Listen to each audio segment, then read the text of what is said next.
What's up everybody, welcome back to the channel. Hope you're doing well. If you're new here, my name is Mark and on this channel I upload at least 2 videos per week, every Tuesday and Friday, about aquascaping and everything else that involves a planted aquarium. So consider hitting that subscribe button and turning on notifications so you'll never miss any of my uploads.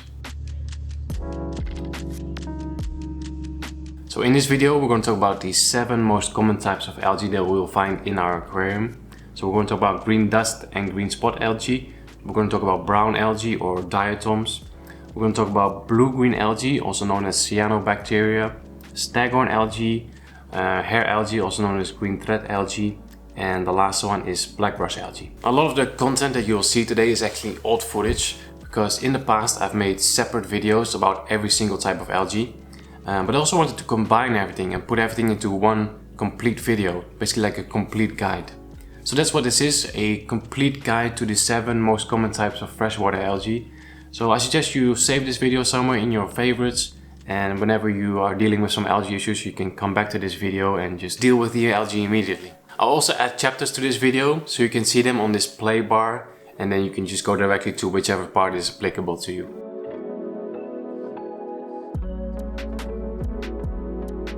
Okay, so let's dive right in and let's start with green dust algae. I think this is one of the easiest algae to deal with. It's also very easy to recognize because it literally looks like green dust. It will usually start to appear on your aquarium glass, forming like a thin green layer, and will basically make it harder for you to look into your aquarium.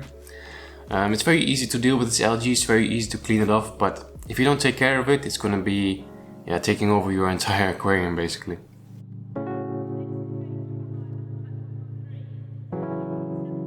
Now, I think there's basically 5 reasons why you might have green dust algae inside your aquarium. First reason is because your aquarium is new. You have a new setup and your aquarium is not balanced yet. Reason number 2 is because you're dosing a lot of liquid fertilizer, especially nitrogen. Reason number 3 is probably you have very strong light. Reason number 4 is you have very low plant mass.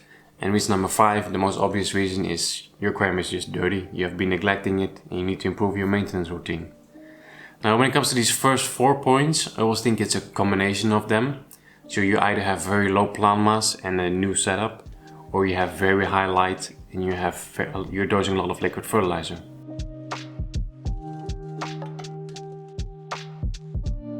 So it's quite easy to get rid of green dust algae, and there's a few different ways you can go about this. First method is to reduce your liquid fertilizer. So if you have a lot of nutrients available in your water column, then the algae has plenty of access to those nutrients as well, and then it has no problem growing and multiplying and taking over your entire aquarium. So if you keep your liquid fertilizer to a minimum and only dose as much as your plants can consume within a short period of time, then there won't be any nutrients left for the algae, and then it will slowly start to disappear. In the aquascaping world we call this the lean fertilization method. I have an entire video about this as well, which I will leave a link for in the description and on the top of the screen right now. Second thing you can do is you can increase your plant mass, basically add more plants to your aquarium, preferably some fast growing plants as well.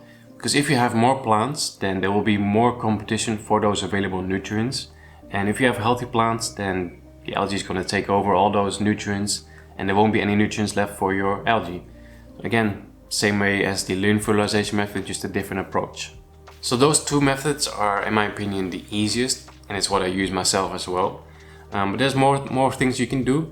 For example, you can install a UV sterilizer. I've personally never tried this because I've heard that it can also kill your beneficial bacteria, so I'm a little bit hesitant to trying to use it.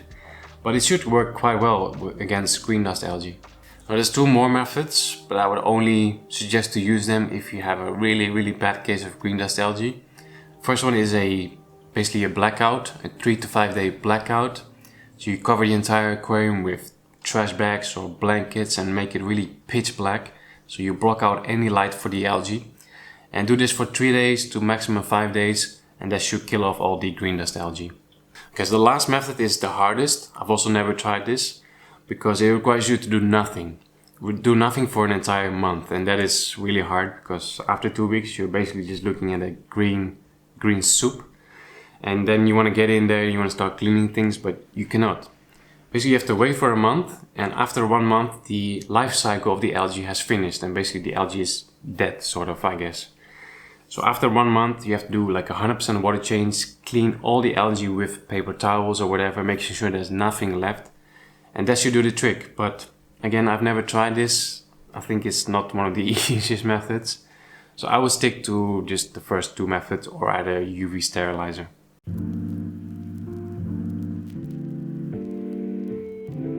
Okay, so before we talk about how you can treat this algae, I think it's important to understand where this algae is coming from and why it's popping up inside our aquariums. Now 90% of the cases, brown algae is completely normal. You don't have to panic and think that you're doing something wrong. Brown algae in 90% of the cases is completely normal. And I always tell people that it's just a phase, you know, a phase that you have to go through. It's almost like when you hit puberty and you get a lot of pimples. It's just a phase, it will go away by itself. But all jokes aside, in 90% of the cases, brown algae just appears because we have a new setup that does not have a lot of beneficial bacteria and does not have a lot of microorganisms. I always get brown algae myself as well, and I always find that it pops up somewhere around the 3rd or the 4th week of a new setup. That's when I start to see brown algae. Another reason why we have brown algae inside our aquarium is because of something called silicates. To put it very simple, silicate is a mineral and brown algae feeds off of this mineral. So the next question is, how do we get this silicate in our aquarium? Because of 3 things. Number 1, through our tap water. Tap water can contain silicate. And the rocks that we use can contain some silicate. And decorative sand can contain silicates. This mineral is a resource for making glass. And a lot of decorative sand that we use contains either glass or is made out of glass. So it's another reason why we have silicates in our tank.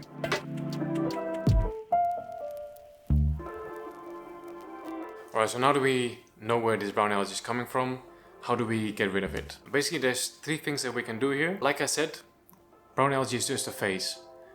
So the first thing we can do is just wait for that phase to pass. Technically, we could just do nothing and just let nature run its course and it will go away by itself.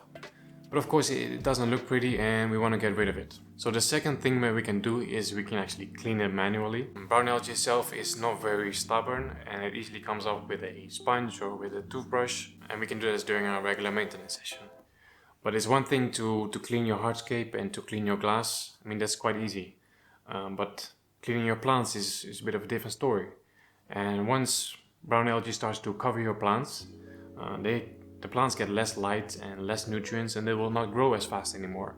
And that's something that we of course want to avoid. Now, I'm not a big fan of cleaning all this brown algae manually by myself. I'd rather let somebody else do it. So the third option that we have is to get ourselves a cleanup crew. Like I mentioned earlier, this brown algae usually pops up somewhere around week 3, week 4. And by then our aquarium is ready for some livestock. So we can get ourselves a good cleanup crew. So there's plenty of fish, shrimp, snails that like to eat brown algae, and they're a lot better at cleaning the plants as well. So if you do a combination of step 2 and step 3, so you clean the hardscape and you clean the glass manually, and then you let the cleanup crew take care of the plants, then you're just set up for success. I always find that if I add a few Otocinclus catfish to a tank that has brown algae, the algae is gone within 2 days. So really, the best advice I can give you is just accept that it's a phase. Clean as much of it manually and get yourself a few Otocinclus. These are beautiful fish, they have a super cool character, they're very relaxed, and they will just make your life so much easier.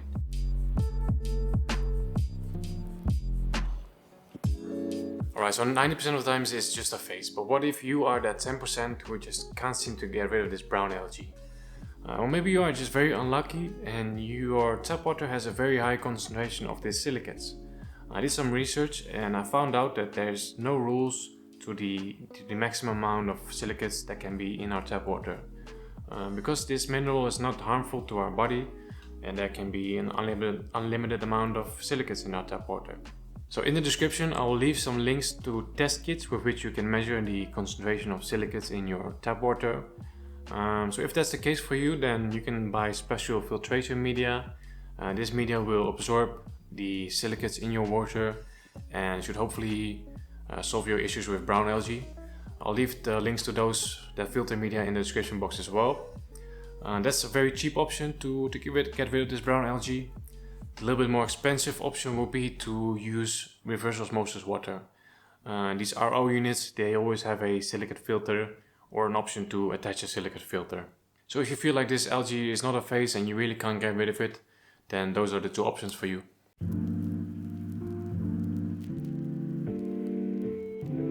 Okay, so there's one more thing that I would like to talk about, and that is, what if you could completely avoid the brown algae phase? What if you could completely bypass it?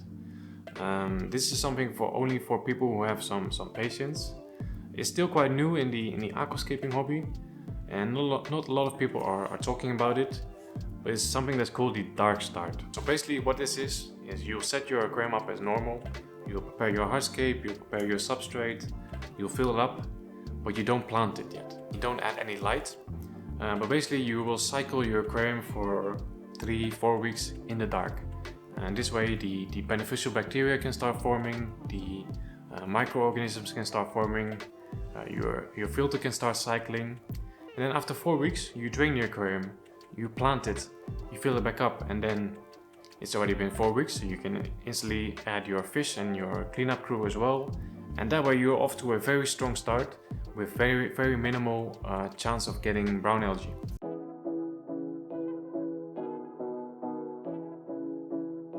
Okay, so there could be a couple of different reasons why you have black-beard algae in your aquarium. Usually they are CO2 related. So reason number one is you don't have enough CO2 in your aquarium. Reason number two is your CO2 levels are fluctuating. Reason number three, your aquarium is just not balanced yet. You still have a very new aquarium. Reason number four is your aquarium is just filthy, it's dirty, you need to clean it. And reason number five is you have a nutrient imbalance.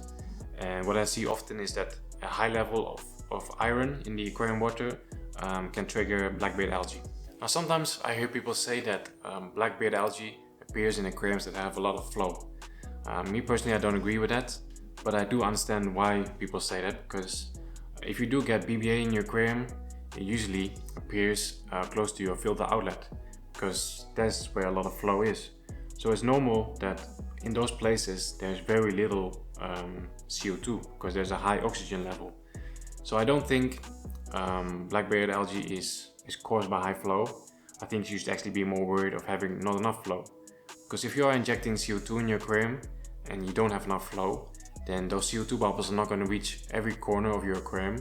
And those little corners that don't receive CO2 bubbles, those spots are for sure going to have some black brush algae.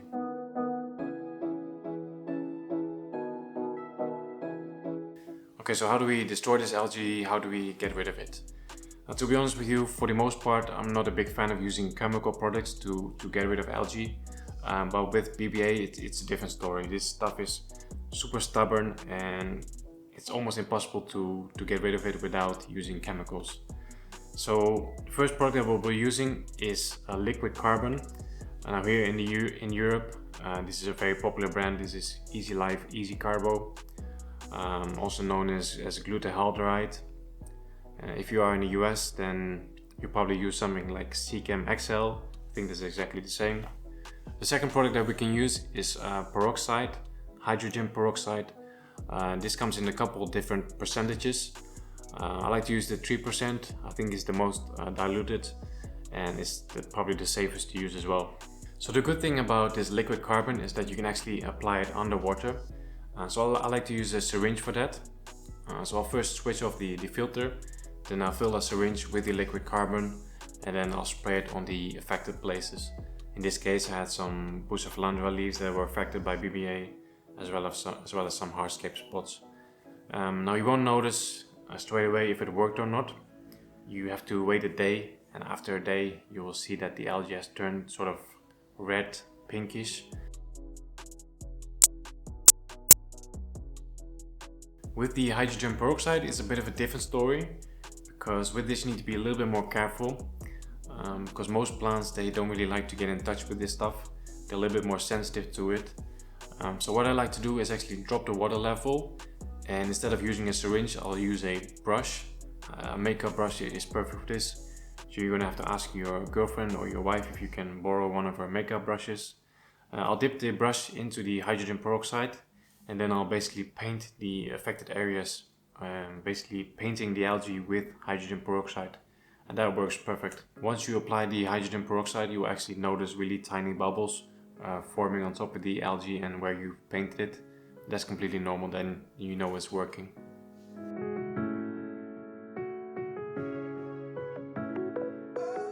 Now if you want to get rid of black-bait algae but you don't want to use these chemicals, you basically have two options. First option, you can buy a Siamese algae eater. As far as I know, these are the only fish that eat this kind of algae, but they do get quite big. So if you have a small aquarium, then that's also not an option. In that case, you can buy Cleton snails. These snails do eat black-bait algae as well. Now the good thing is that once we've treated this algae with these chemicals, they will slowly start to die off, and from then other fish and shrimp, they'll start to eat it as well. So if it's healthy, they'll not touch it. If it starts to die off, then other fish and shrimp will eat it as well. So hopefully by then it's going to be gone in no time.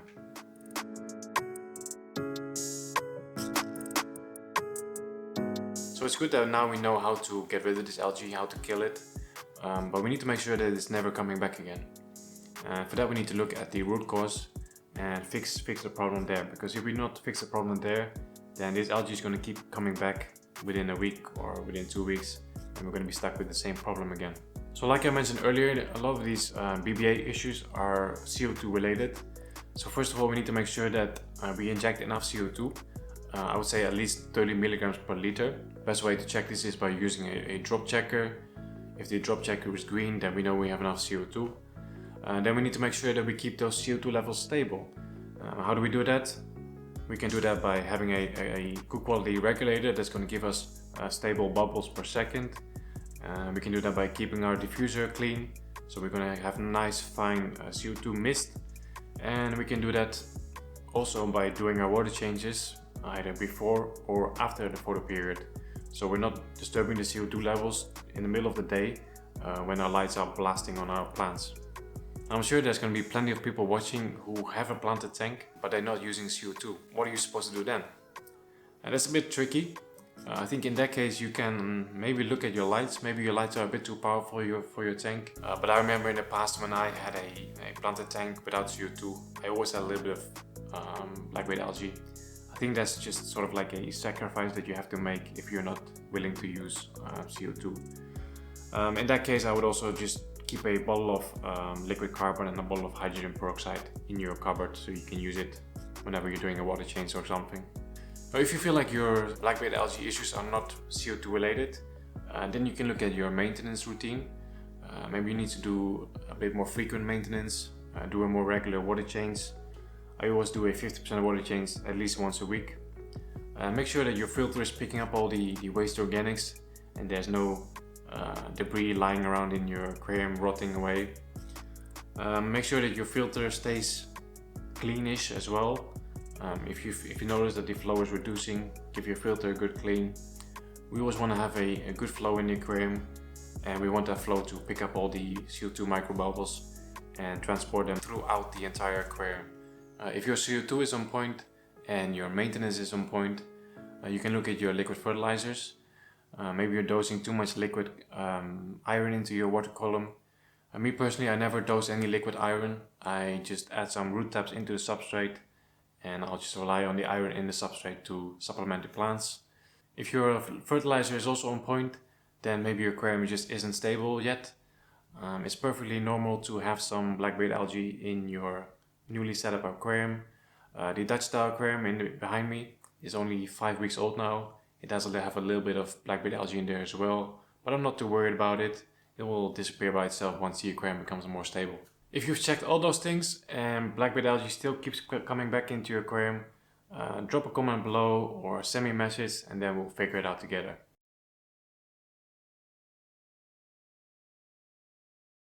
Okay, so I think there's about 6 major triggers that will cause Staghorn algae. So let's just go over these one by one. Okay, the first trigger is low CO2. If you watch the other algae videos, you will know by now that low CO2 levels are a trigger for almost any type of algae. Staghorn is no different. So whenever you're seeing algae, make sure the first thing you do is check your CO2 levels. Make sure you have a drop checker in your aquarium. This really is the easiest way to check your CO2 levels. The second trigger for Staghorn algae is a spike in your ammonia levels. Whenever these levels get too high, you'll definitely start seeing some staghorn. This can be caused by your aqua soil. New soils will leach some ammonium into the water column. If you're not doing a regular water changes, these levels are just going to start building up. And it can also be caused by your aquarium just not being balanced yet. If your tank is not balanced, then you'll very likely get an ammonia spike at some point. And it can be caused by maybe a dead fish. Maybe you have a dead fish lying around somewhere. Maybe you don't see it and it's rotting. This can also cause a lot of ammonia. Reason number 3 for staghorn algae is poor flow. If you don't have enough flow in your aquarium, and your CO2 and your nutrients are not going to be distributed throughout your entire aquarium properly, and those so-called dead zones where there's no CO2 and no nutrients, those spots are for sure going to have some staghorn algae. Reason number 4 is excess waste organics. This sort of correlates with number 3, poor flow. If you don't have a strong enough filter that's not picking up all those waste organics, or if you're not doing enough water changes and reducing your waste organics, then that's also going to lead to ammonia, and in that case again lead to staghorn algae. Okay, we're almost there. 2 more. Trigger number 5 is a nutrient imbalance. And what I've seen is that either very high nitrates or very low nitrates can cause staghorn algae, as well as iron. If you have too much liquid iron in your water column, that can be a cause for staghorn as well. Usually, if you don't really see any deficiencies in your plants, you don't really have to dose iron. And even if you do dose iron, this should be taken up by the plants rather quickly, so whenever you do a water test for iron, you don't really see the values. Okay, and the last one, trigger number 6 for staghorn is warm water. Algae just likes warmer water. I remember last summer I had a major algae outbreak in the aquarium behind me. So I always keep my aquariums at room temperature, so it's usually 21, 22 degrees Celsius, that is. I would say ideal temperature for a planted tank is 23 degrees Celsius or about 74 degrees Fahrenheit. So yeah, I think those are the 6 main reasons that will cause staghorn algae: low CO2, ammonia spike, poor flow, excess waste organics, nutrient imbalance, and high temperature.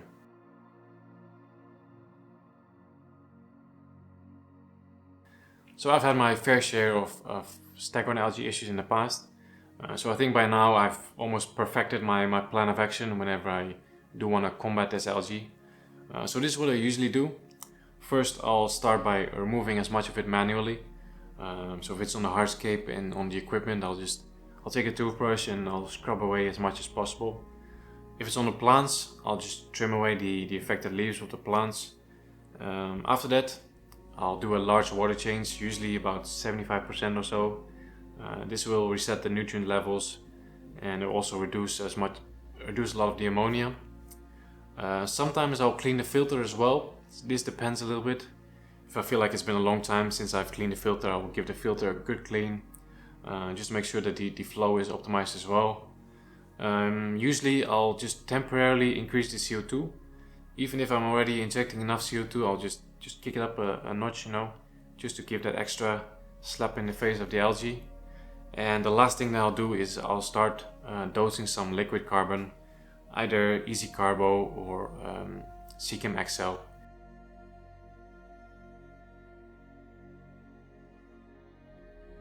So this is quite an aggressive plan of action. This, of course, you don't have to do this. It depends a little bit on how severe your algae issues are. If you only have a tiny bit of staghorn algae, you can just take a little bit of liquid carbon and just spray it on top of it, or just fog it with a syringe like I showed in the BBA video. But if you have a lot of staghorn algae, then that's definitely the approach that I recommend.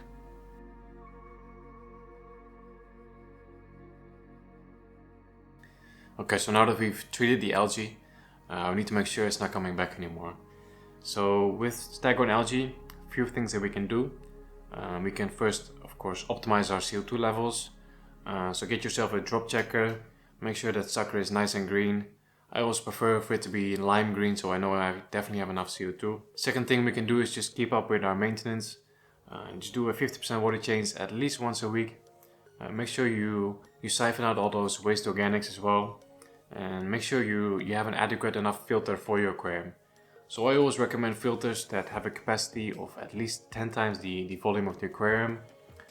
So for example, the escaper tank behind me is 70 liters. And the external filter is basically rated at 900 liters per hour. So that's even more than 10 times the volume of the aquarium. We also need to make sure that we provide enough nutrients for our plants to grow properly. So I always like to keep this quite simple. I'll always just make sure that I have a very nutrient-rich substrate, and then I'll just dose a all-in-one liquid fertilizer. So I only have to worry about dosing one type of fertilizer. I don't have 3, 4, 5 different types of bottles with different types of fertilizers. Just very simple, you know. I always recommend people to dose their liquid fertilizers daily instead of weekly. I think it's better to spread your nutrients over the entire week than just dose one big volume in one day. But I also think that it's important that we pay attention to our plants. Like if you don't see any nutrient deficiencies in your plants, then maybe just reduce your dosage a little bit. Just give a little bit less nutrients. I feel like less nutrients is always better than just having excess nutrients. If your plants are growing fine and you don't see any deficiencies, just reduce your liquid fertilizer a little bit. And the last thing we can do to make sure the algae does not come back anymore is to make sure our aquarium is not too warm. So keep your tank at about 23 degrees Celsius or 74 degrees Fahrenheit, and that's perfect.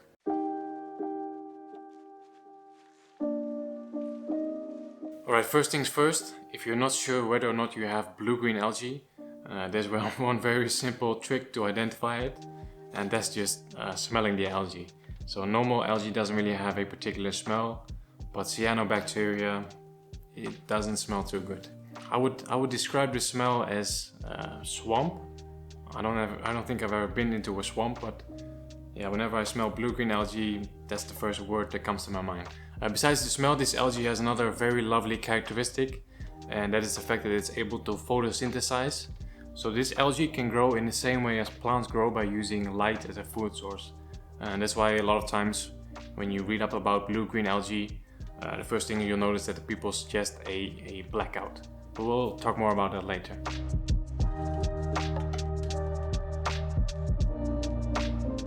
So in my opinion, there are three main triggers that will cause blue-green algae. So let's go over these one by one. First one has everything to do with your substrate. So a lot of times you will start noticing blue-green algae on top of your sand and your substrate. And if you have a substrate layer that is very compact, that does not have a lot of air pockets and does not get a lot of fresh water, then that's a very nice place for blue-green algae to settle. The second trigger is low nitrates, and this actually happens to me quite often. So especially with aquascaping, you know, we just love red plants. And we can make those red plants even more vividly red by reducing the nitrates, so we limit the nitrogen supply that we fertilize. At the same time, aquasoil is also absorbing nitrate, so whenever I do a water test for nitrate, the values are usually quite low. And I always notice that when I haven't dosed any nitrogen in a little while, I start seeing some blue-green algae pop up here and there. And that's basically when I know I've gone too far. And the third trigger for blue-green algae is high phosphates. This again has everything to do with your maintenance routine. If you're not doing regular water changes and you have a lot of waste organics building up, you're going to have high phosphates, and they will also trigger blue-green algae.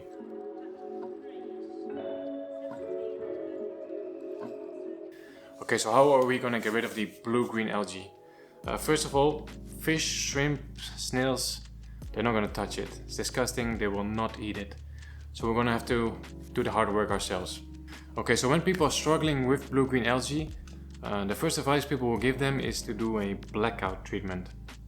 I'm not saying that that's bad advice, but it's quite a harsh treatment, and it's a lot of work. You have to cover your entire aquarium with blankets, with plastic bags, something like that. And then you have to look at that ugly mess for 4 or 5 days. I'm pretty sure it works, because this algae needs light to grow, so if you starve it from light, it will have some effect. But I think there's easier ways to get rid of it. So what I would like you to do next time you have some issues with blue-green algae is to start either dosing a nitrogen fertilizer or increase your dosage. And keep this at about 30 parts per million. You can be quite excessive with nitrogen fertilizers. I mean, they're not really harmful. You can't really overdose it too much. So keep it at about 30 parts per million for about 2 weeks. And I'm pretty sure that after 2 weeks you should definitely start seeing some results. As I mentioned earlier, if you have this dense substrate that does not allow for a lot of oxygen, then you're probably going to have some blue-green algae. In that case, you can remove most of it by using a gravel vacuum. I think that works quite well, but again, it only works for a small group of people. If you have a densely planted tank, it's probably not going to work for you. And if you have a nutrient-rich layer underneath your substrate, using a gravel vacuum is also going to mess it up. So this one is only for a select few people. Now my next solution is using antibiotics. I've personally never tried this, but it does make a lot of sense since this algae is actually a bacteria. So using antibiotics. I saw this in a video from Aquarium Co-op where they use a product called erythromycin, if I say that correctly. Product from API. I'll leave a link in the description box below. But yeah, this is some sort of antibiotics for fish disease, and apparently this works very well to combat blue-green algae. So that's another suggestion. So if those 3 things do not work for you, then I would suggest you to do a blackout treatment. Just make sure it really is pitch black, because like one small light beam and this is not going to work, and those 4 or 5 days have been a waste. And also make sure that you provide enough oxygen for your fish, so either during those 4 or 5 days run an air pump or elevate your filter outflow so you provide enough oxygen for your fish.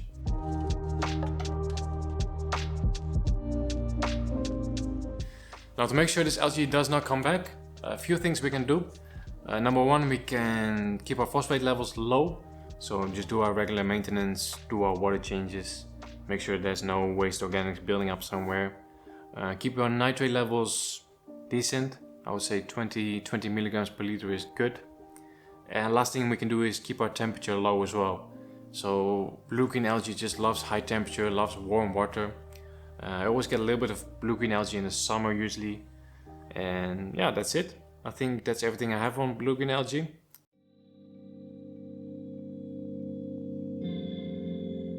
Okay, let's talk about some of the basics first.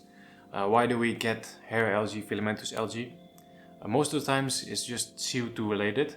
So people are either not injecting enough CO2 or they have a low tech tank and they're not injecting any CO2. Some people will say that injecting too much CO2 can also cause green hair algae.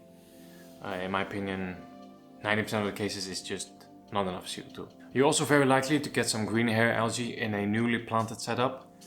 New tanks just don't have a lot of beneficial bacteria yet. They don't have a very large plant mass just yet.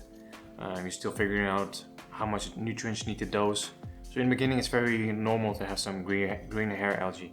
And if you're doing most of the things right, this will disappear over time. Too little or too much nutrients can actually also trigger hair algae. Like if your plants are not growing properly because they're not getting enough nutrients, and then that will trigger hair algae for sure. And same thing if you are dosing way too much nutrients, way more nutrients than your plants can use, then you also have a chance of getting green hair algae. Now the last trigger for green hair algae, filamentous algae, is actually too much light. But this is a bit of a tricky one because you can have very bright and very powerful light, and that on its own will not trigger algae. I mean, if you have a very balanced aquarium, if you're dosing enough nutrients, if you're injecting enough CO2, then you can basically put as much light on the aquarium as you want, and that will not cause algae. But as soon as one of those things are out of balance, and then having too much light will of course trigger algae. So when I say too much light, what I actually mean is a too long photo period. So if your lights are on for 10, 12, 13 plus hours, then that is too much light and it's too long. So I always recommend people to put their lights on a timer and leave your lights on for about 8 hours. 8 hours is good. Like you can go up to 10, but then you're really like getting close to that border of, you know, triggering algae. And the great thing about plants is that they will actually tell you when they've had enough light. So a lot of stem plants, for example, they will close up in the evening or when they had enough light. So when you see that happen, and then your lights are still on for another 6 hours, then you know, like, oh, maybe I should dim it down a little bit, shorten the photo period.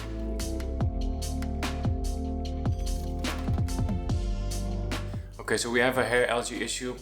Hopefully by now we figured out what was the problem, and now we can start removing the algae. It actually is quite easy because you have all these long filaments and you can easily pull them out.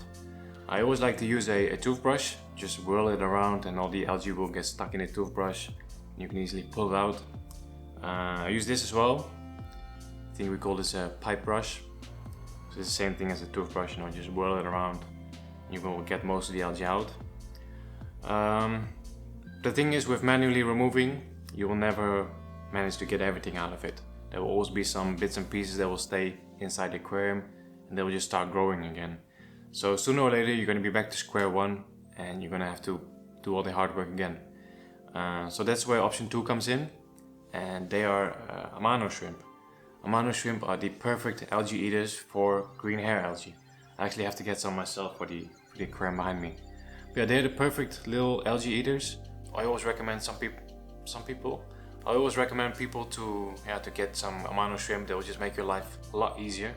One last option to remove hair algae, filamentous algae, and that is the use of liquid carbon, Secam XL, Easy Carbo. I think we've talked about it in every single algae guide episode now. But yeah, algae just doesn't like this product, so you can either spot dose it or just add it with every liquid fertilizer dose. Just add some Easy Carbo, Secam XL, and that should do the trick with most green hair algae issues. But sometimes it's a little bit stubborn and we just need to find the root cause.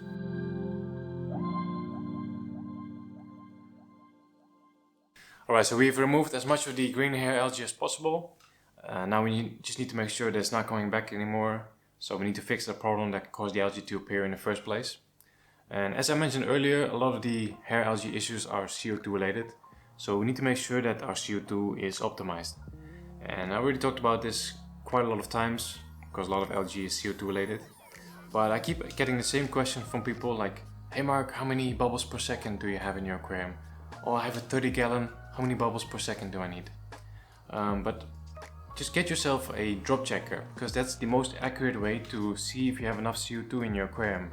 Get yourself a drop checker, make sure it's nice and green, and that's it. I'm sure there's a lot of people watching who also have hair algae, filamentous algae issues, but they're not injecting CO2 in the tank. They have a low-tech tank.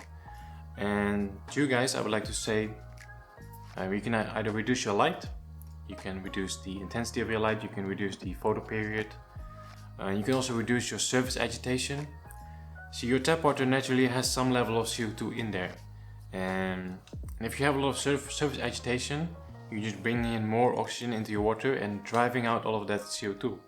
So if you reduce your surface agitation, you will keep more of that CO2 inside your water, and just make sure your plants generate oxygen instead of your surface agitation. And my last tip to get rid of green hair algae is to actually add more plants to your aquarium, preferably fast growing plants.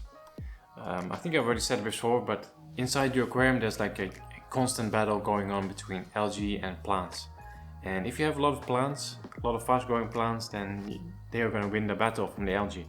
So it's always good to have some fast growing plants inside your aquarium.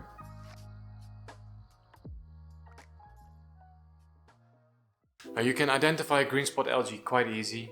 I think we've all seen it at some point, but they usually appear as small green dots, about 1 millimeter in size. They're very stubborn, and they will start to appear on your aquarium glass, as well as very slow growing plants. I think if you ever had anubias in your aquarium, then you've encountered green spot algae as well, because those two are like freaking magnets to each other. Now some people might confuse green spot algae with green dust algae, and I understand they look very simple. They look very similar. But if you want to see the difference, just try to wipe it away, try to clean it. I mean, green spot algae is very stubborn, and green dust algae is very soft, and you can easily wipe it off.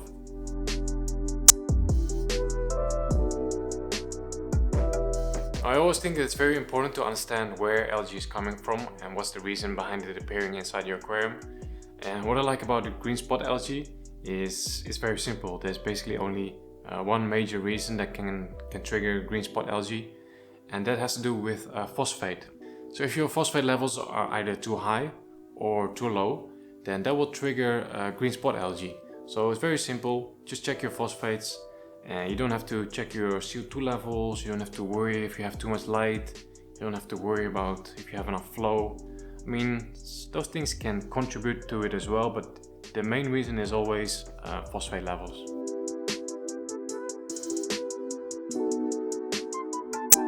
Alright, how do we remove green spot algae? So as I mentioned earlier, this algae is very stubborn. So if it only appears on your aquarium glass, then you're still quite lucky and you can easily scrape it off with a credit card or a special algae scraper. If it's on your hardscape as well, it's already a little bit more tricky. You can try to brush it off with a toothbrush, something like that. And if this algae starts to appear on your plants, then you're basically screwed, because it's impossible to remove this type of algae from your plant leaves. So in that case, I would just suggest to trim those affected plants. But then again, if it's on your Anubias, for example, and your Anubias takes 2 months to grow one new leaf, you don't want to be trimming all those leaves. So in that case, I suggest that you get yourself a cleanup crew, especially nearite snails and Cleton snails. They are very good at scraping off these green spot algae from your plant leaves. If you want a bit more of a quick fix, you can also try spot treating it with CKM, for example, or Easy Life Easy Carbo. And that works as well, but at some cases you might also kill your plants. So that's definitely my least favorite option.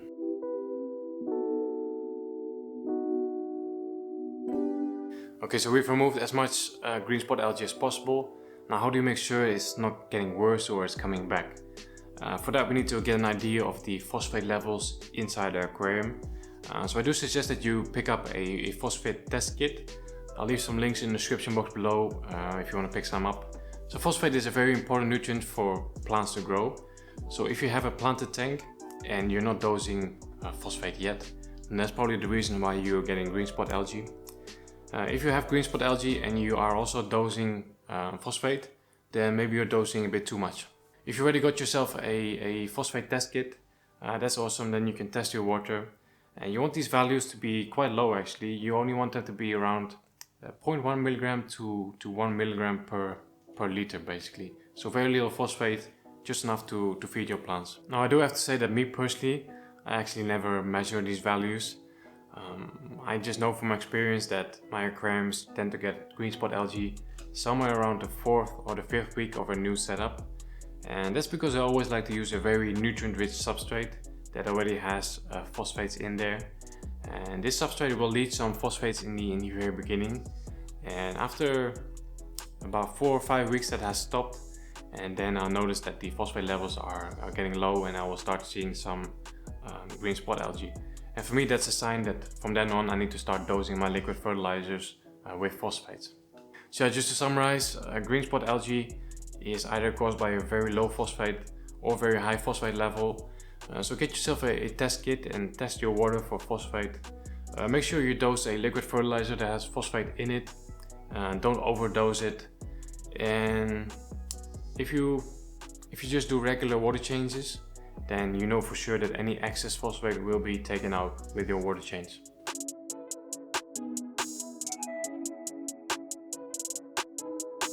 So that is the algae guide complete. 7 of the most common types of freshwater algae. Hope you guys enjoyed this video. Hope it was helpful. Don't forget to smash that like button, subscribe to the channel if you haven't done this yet, and I'll see you guys next time. Take care.